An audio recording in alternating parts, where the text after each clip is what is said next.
Shukran. Madame la secrétaire générale, camarades ici présents, Azul Flaoun, Salam, bonjour. Permettez-moi d'apprécier à sa juste valeur l'honneur qui m'échoit d'être présent ici à cette 9e conférence mondiale. Honorable assistance, l'impérialisme est un charognard prédateur prêt à sauter sur sa proie au moment propice. Et si on fait une approche cause et effet, des interrogations se posent concernant la décision prise par le président américain concernant le Quds, que l'on condamne vivement. Après l'espoir né de l'ouverture de 1988 dans mon pays, l'Algérie, vint la décennie noire où l'impérialisme, sous toutes ses formes, a trouvé une aubaine pour l'ingérence et l'interférence et une occasion au FMI pour nous mettre sous son joug. Certains systèmes politiques à travers le monde, pour se régénérer, utilisent des méthodes pour décourager les citoyens et les citoyennes. Ces derniers se désintéressent ostensiblement de la chose politique. Convaincus que de toute façon cela ne changera rien, ils participent peu ou pas au débat politique. Et bien que le vote soit totalement libre et volontaire, ils ne vont pas voter, ne se préoccupent guère d'améliorer la vie collective, d'où l'affaiblissement de la vitalité de la vie politique démocratique.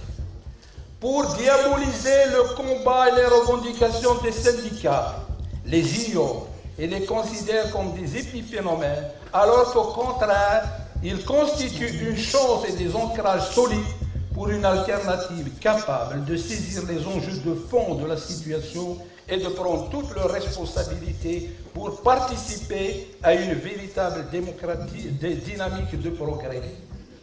En un mot, ils créent des situations propices à des conflits chers aux charognards. À l'exemple de la Libye,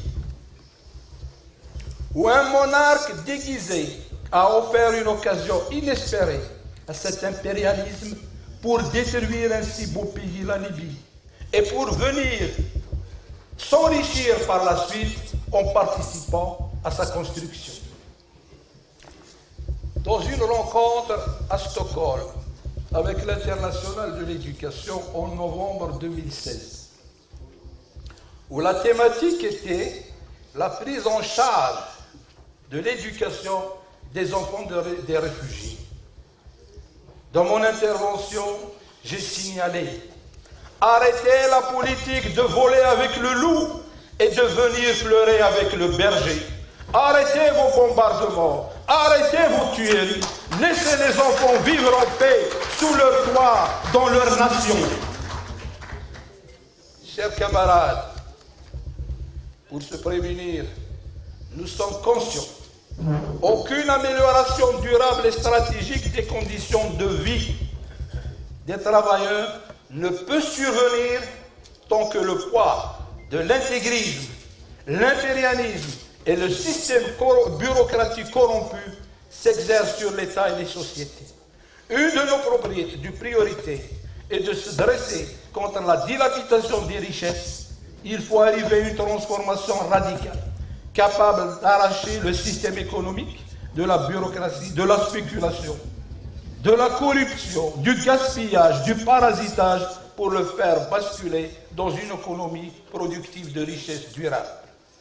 Ce qui nous permet aussi de voir qu'il n'y aura pas de réactivation de la vie économique, sociale, politique s'il n'y a pas une amélioration nette de la vie politique d'ensemble et une forte reprise de l'action syndicale, aussi bien sur les problèmes économiques et sociaux que sur les questions politiques.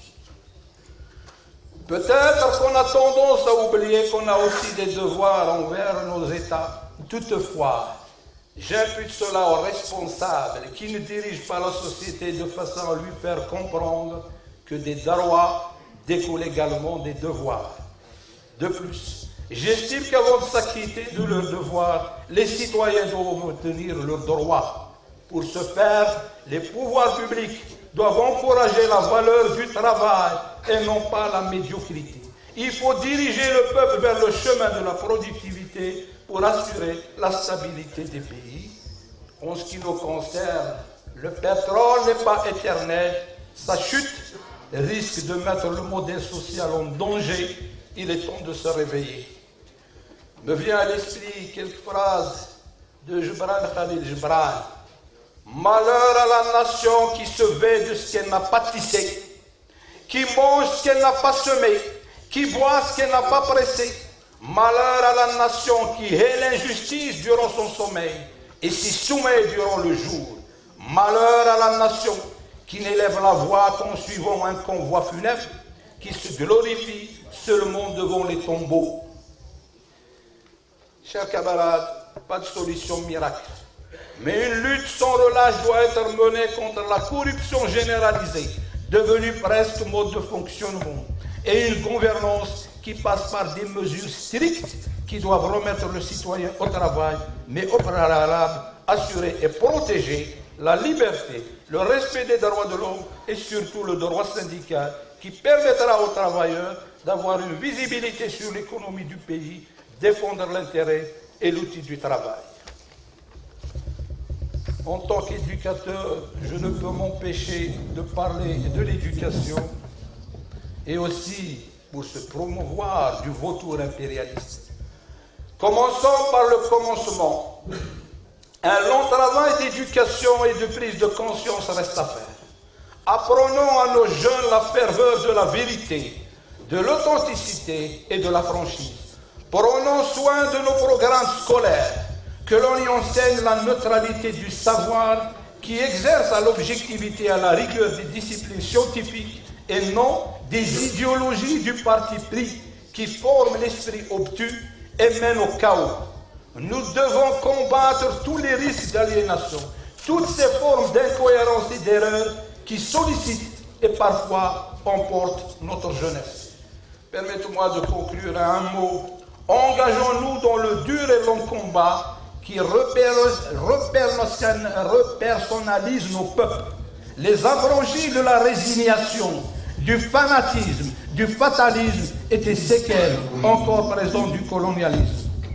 Avec les épreuves vécues et passées aussi au présent par notre peuple, notre conviction était et demeure que le peuple qui aime la vie jusque dans la souffrance et la mort ne peut qu'engendrer noblesse et générosité. Il ne peut donc que lutter pour la liberté et la justice, à l'image de nos valeureux chouhadas qui ont sacrifié leur vie pour une Algérie libre, indépendante, pour peu qu'on reste à l'écoute. Je vous remercie de m'avoir écouté.